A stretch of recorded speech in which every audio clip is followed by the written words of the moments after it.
San Ignacio de Loyola, fiesta 31 de julio.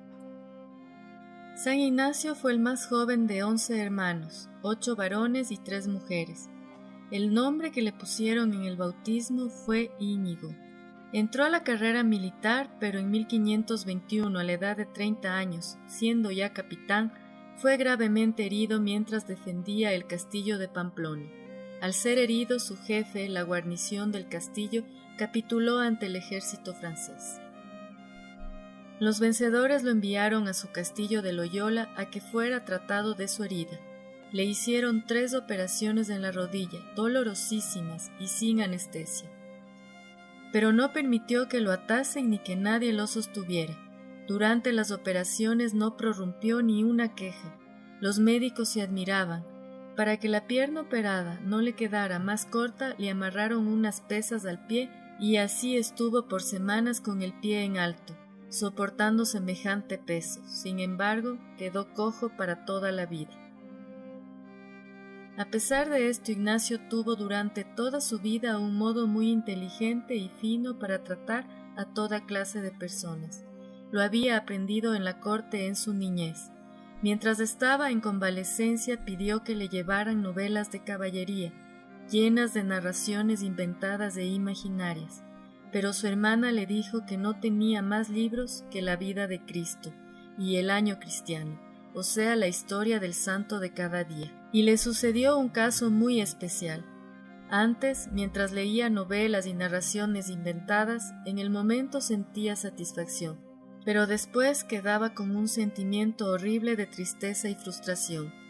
En cambio, ahora, al leer la vida de Cristo y las vidas de los santos, sentía una alegría inmensa que le duraba por días y días. Esto lo fue impresionando profundamente. Y mientras leía las historias de los grandes santos pensaba, ¿y por qué no tratar de imitarlos? Si ellos pudieron llegar a ese grado de espiritualidad, ¿por qué no lo voy a lograr yo? ¿Por qué no tratar de ser como San Francisco, Santo Domingo, etc.? Estos hombres estaban hechos del mismo barro que yo.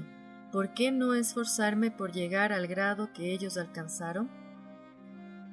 Y después se iba a cumplir en él aquello que decía Jesús: dichosos los que tienen un gran deseo de ser santos, porque su deseo se cumplirá. Y aquella sentencia de los psicólogos: cuidado con lo que deseas, porque lo conseguirás. Mientras se proponía seriamente convertirse, una noche se le apareció Nuestra Señora con su Hijo Santísimo. La visión le consoló inmensamente. Desde entonces se propuso no dedicarse a servir a gobernantes de la tierra, sino al Rey del cielo. Apenas terminó su convalecencia, se fue en peregrinación al famoso santuario de la Virgen de Montserrat. Allí tomó el serio propósito de dedicarse a hacer penitencia por sus pecados.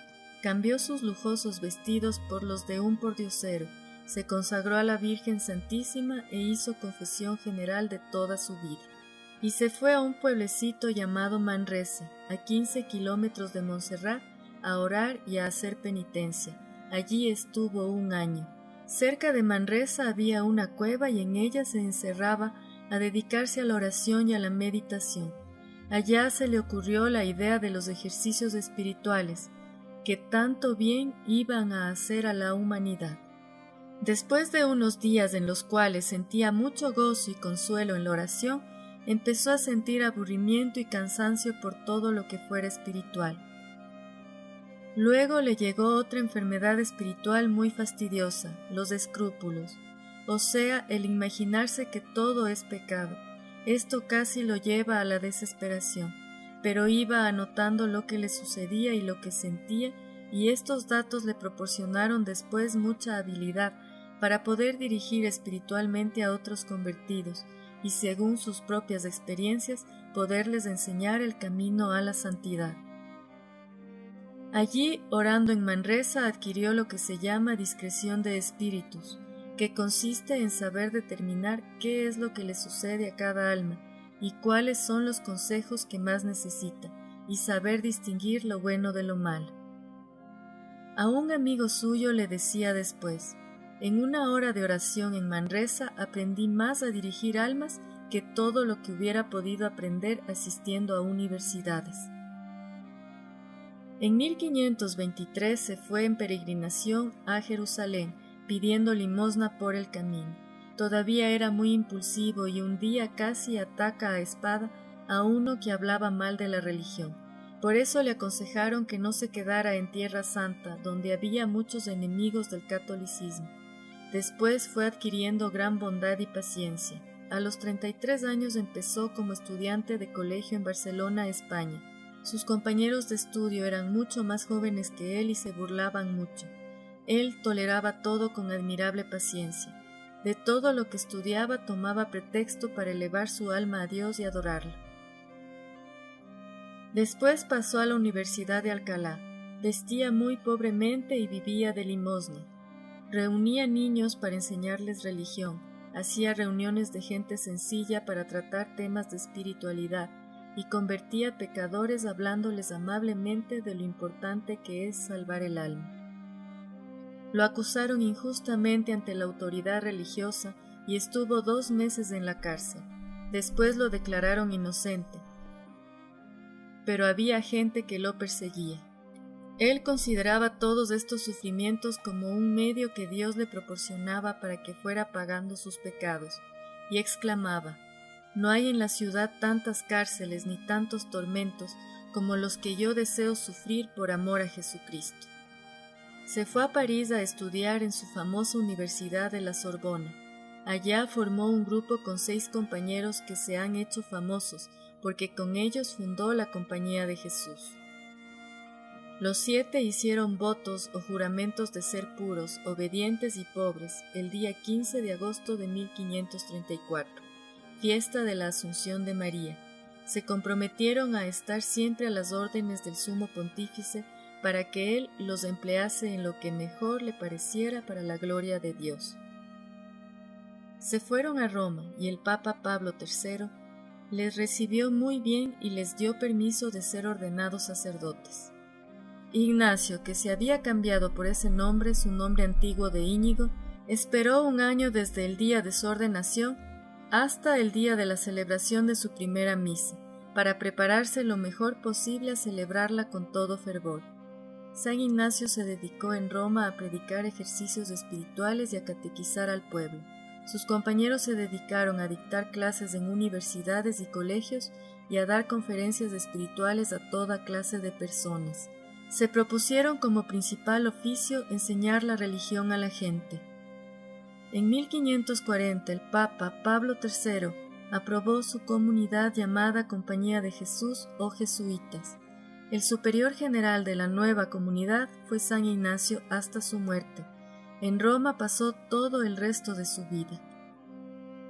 Era tanto el deseo que tenía de salvar almas que exclamaba: «Estaría dispuesto a perder todo lo que tengo y hasta que se acabara mi comunidad con tal de salvar el alma de un pecador». Fundó casas de su congregación en España y Portugal. Envió a San Francisco Javier a evangelizar el Asia. De los jesuitas que envió a Inglaterra, 22 murieron martirizados por los protestantes. Sus 2 grandes amigos, Laínez y Salmerón, fueron famosos sabios que dirigieron el Concilio de Trento. A San Pedro Canicio lo envió a Alemania, y este santo llegó a ser el más célebre catequista de aquel país. Recibió como religioso jesuita a San Francisco de Borja, que era rico político, gobernador en España. San Ignacio escribió más de 6.000 cartas dando consejos espirituales. El colegio que San Ignacio fundó en Roma llegó a ser modelo en el cual se inspiraron muchísimos colegios más, y ahora se ha convertido en la célebre Universidad Gregoriana. Los jesuitas fundados por San Ignacio llegaron a ser los más sabios adversarios de los protestantes, y combatieron y detuvieron en todas partes el protestantismo. Les recomendaba que tuvieran mansedumbre y gran respeto hacia el adversario, pero que se presentaran muy instruidos para combatirlos.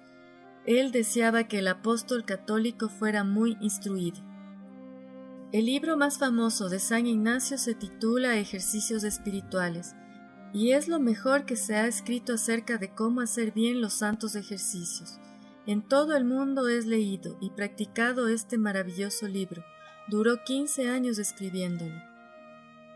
Su lema era, todo para mayor gloria de Dios, y a ello dirigía todas sus acciones, palabras y pensamientos, a que Dios fuera más conocido, más amado y mejor obedecido.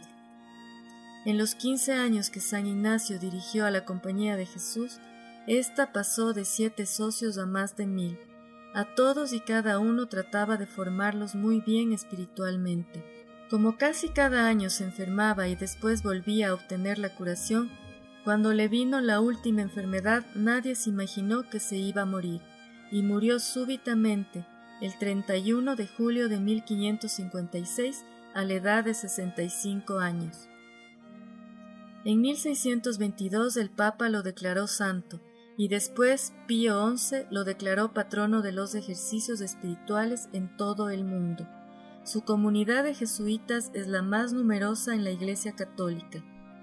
Tomad, Señor, y recibid toda mi libertad, mi memoria, mi entendimiento y toda mi voluntad. Vos me lo disteis, a vos, Señor, lo torno. Disponed a toda vuestra voluntad y dadme amor y gracia, que esto me basta sin que os pida otra cosa. A fin de imitar a Cristo nuestro Señor y asemejarme a Él, de verdad cada vez más quiero y escojo la pobreza con Cristo, pobre más que la riqueza, las humillaciones con Cristo, humillado más que los honores, y prefiero ser tenido por idiota y loco por Cristo, el primero que ha pasado por tal, antes que como sabio y prudente en este mundo. Señor, sostenedme con vuestra gracia. San Ignacio de Loyola.